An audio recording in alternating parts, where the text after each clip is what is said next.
이러면 안 됐습니까? 이 민주당의 이재명이 89.77%의 득표율로 이 대통령 후보 자리를 차지했습니다. 자, 이 역대 그 어느 후보보다 많은 표를 얻었다고 합니다. 그래서 이재명이 대통령이 된다면 아주 막강한 대통령이 될 것이다. 아주 그 큰 힘을 쓸 것이다. 자, 그래서 자, 이 상대방에 대해서 무자비하게 정치 보복을 하지 않을까. 자, 본인이 이 수사받고 재판받고 있는 이걸 전부 다 검찰의 탓을 돌리고 정치 보복을 했다 해서 검찰을 해체하는 수준으로 몰아가고 있다 하는 겁니다. 거기다가 지금 윤석열 대통령의 비상계엄을 내란으로 몰아가지고 자, 이 내란 세력들이 아직도 있다. 이렇게 해서 자, 내란에 대한 몰이를 하면서 보수 개멸을 할 것이다. 이런 얘기가 나오고 있습니다. 그런데 이재명은 지금 아시다시피 재판을 받고 있습니다. 그것도 선거법은 6월 3일 날 6월 3일 날 선거가 있기 전에 6월 3일 날 선거 있기 전에 이 선거법이 말하자면 대법원에서 저는 합의체에서 판단이 된다고 하는데 자 그렇다면 이재명은 지금 몹시 쪼개 있거나 뭐 걱정을 해야 되는데 그런데 이재명은 앞서 한번 보도를 해드렸습니다마는 그것은 매일 교통사고가 나면 어쩌나 하는 것도 같다 이렇게 말했습니다. 그러니까 선거법 관련해서 유죄가 나거나 파기환송이 될 경우에 대해서는 전혀 걱정하지 않고 있다고 합니다. 우리나라의 대법관들이 아주 합리적으로 팩트에 사실에 기반해서 잘 판단을 그러고 믿는다 이렇게 말하고 있습니다. 그러면서 지금 마치 본인이 대통령이라도 된 듯이 자 국립묘지 참배하고 뭐 이 행사를 하고 있습니다. 광복 행복. 자, 이런 대목에서, 지금, 이재명은 내일 교통사고가 날 걸, 대비하는 것처럼 어리석은 거라는 겁니다. 전혀 그렇지 않다. 그러니까 본인은 선거법 관련해서 이게 유죄가 돼가지고 출마 못한다 전혀 생각지 않고 있다는 겁니다. 우리 국민들이 일반적으로 교통사고를 일어날 거라 생각하고 그러면 차를 운전하지 못하거나 길거리 밖에 나가지 못하는 거이기 때문에 그런데 일반인들은 그렇지 않게 여기고 있다는 거. 자, 그런데 지금 이재명뿐만 아니라 박지원도 며칠 전에 지금 이 자기가 정토한 소식통의 그 정보를 받았다. 이재명은 무죄다. 기각된다. 자, 이걸 말했습니다. 그러자 이 건을 놓고 서정욱 변호사가 자신의 유튜브 채널에서 자, 이건 안에서 내부에서 말하지 않으면 알 수 없는 정보다. 그러니까 대법원에서 이런 정보를 박지원이가 그냥 부득이하게 했을 일은 없다. 목에 들었다. 이자 오랫동안 국정보 쪽에 일을 했고 국정원장을 했던 자고 즉 직구단이라고 하는 자인데 그냥 그를 듣지 않고 이런 얘기를 못한다는 겁니다. 그리고 이 이재명도 뭔가 확신이 있기 때문에 그래서 자기가 그 선거법으로 인해서 출마를 못하게 되는 경우는 사기사건은 없다 이렇게 이야기할 수 있는 것은 뭔가 확신을 갖고 있다는 겁니다. 그리고 이 확신을 갖고 있는 근거가 뭘까? 그래서 서정욱 변호사는 이 두 사람을 지목하면서 추측을 했습니다.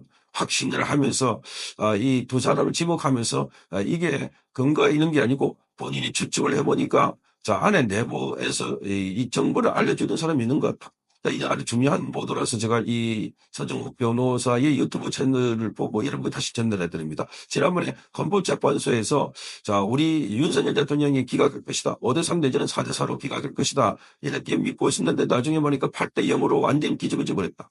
그래서 또 한 번 써왔다. 배신자다.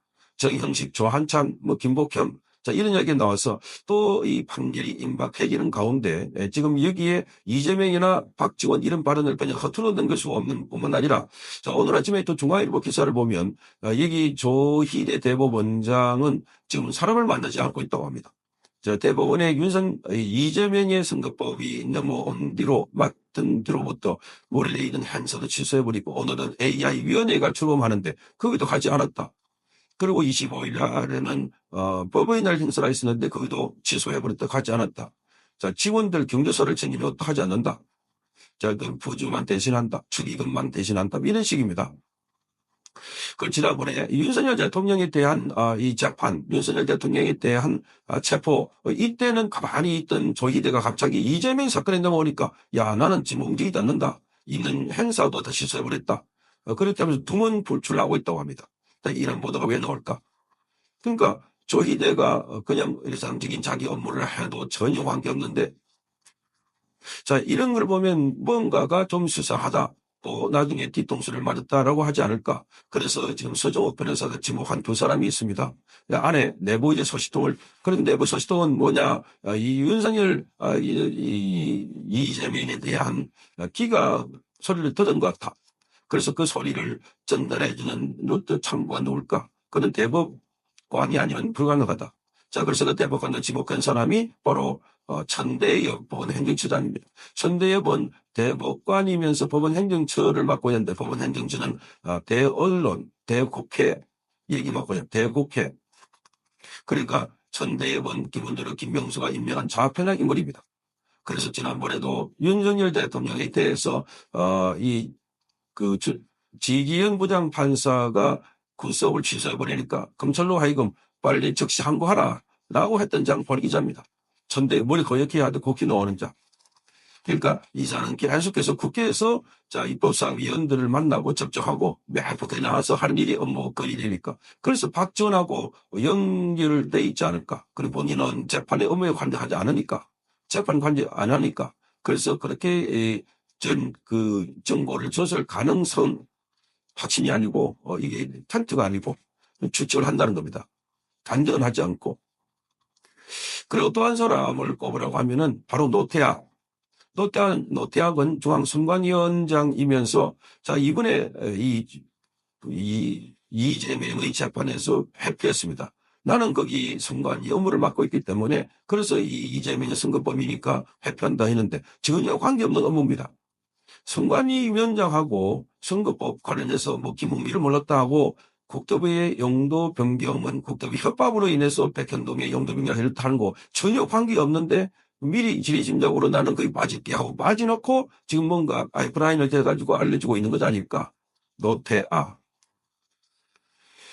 이 노태악은 기본적으로 이 좌편향 그래서 이 부정선거 관련해서도 우리가 많은 비판을 받고 있는 인물인데 그런데 빠질 이유가 뭔데 이미 알고 있어가지고 이 분위기를 보고 그래서 임박해가지고 자신은 회피해가지고 나와가지고 나는 거기 안 들어갔다 나중에 책임도 안 진다 그렇게 하면서 자연스럽게 또 자유롭게 이렇게 말을 하고 있는 것 아닐까 하고 추측을 했습니다. 서정욱 변호사가.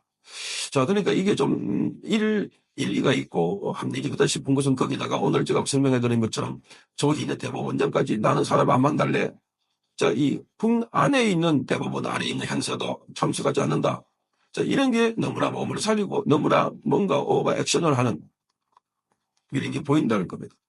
그리고 당사자인 이재명은 아무런 제재 없이 아무런 그리낌 없이 야 대통령 잘 되는 것처럼 이렇게 행동하는 거 보면은 뭔가 여기 쭉 연결되어 있는 연결고리들이 설명을 해주고 말해주고 그렇지 않았을까 하는 추측입니다. 지난번에 헌법재판소도 마찬가지고 거기도 처음에는 막 마원력을 받으라고 막 압박을 하고 만약에 들어와야 된다고 그 5대 3위에서 만약에 들어와야 6이 되니까 6명 이상이 돼야만 윤석열 대통령에게서 간회를 인정할 수 있으니까 그런데 알고 봤더니 마원력이 안 하거든은 8대 0 저는 일치를 보려고 그렇게 시간을 끌었다는 겁니다. 말도 안 되는 소리를 하고 있습니다. 그러니까 그 안에도 뭔가 이 업무가 있다. 그래서 나중에 자 여기 정형식 재판관하고 그리고 조한창 재판관이 협박을 받았다. 뭐 이런 얘기가 나왔습니다. 협박을 받았다. 뭐 가족 그것도 뭐 확인된 건 아니지만 그런 수사들이 계속 나왔던 것도 그런 배경에 뭔가 다른 이야기가 좀 있는 것 같아. 이번에도 마찬가지고 자 이재명 본인은 내일 뭐 교통사고 나는 걸 걱정하느니 차라리 내가 선거법에서 유죄가 나올 거 걱정하는 거 보단 더 나을 것 같다. 이렇게 말하는 자식이 어디서 나올까?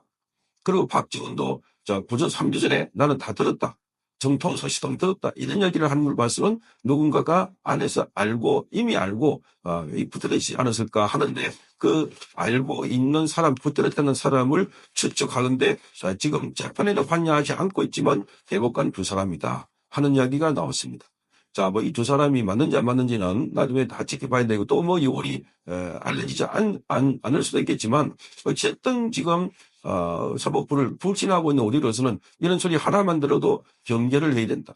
철저하게 자, 이번 재판은 그야말로 나라의 국가 운명이 걸려있는 재판이고 사법부의 미리가 걸려있는 재판이라고 볼 수 있는데 여기 또 꼼수를 쓰거나 속임수를 쓰거나 또는 뭔가 술수를 썼다가는 전부 다 대한민국 전체가 다 무너질 수 있다는 그런 위기감을 사법부가 갖기를 바라고 조희대 대법원장은 법과 원칙에 따라 그리고 판사가 독립해서 재판하기를 강력하게 촉구를 하는 바입니다. 성창경 TV였습니다.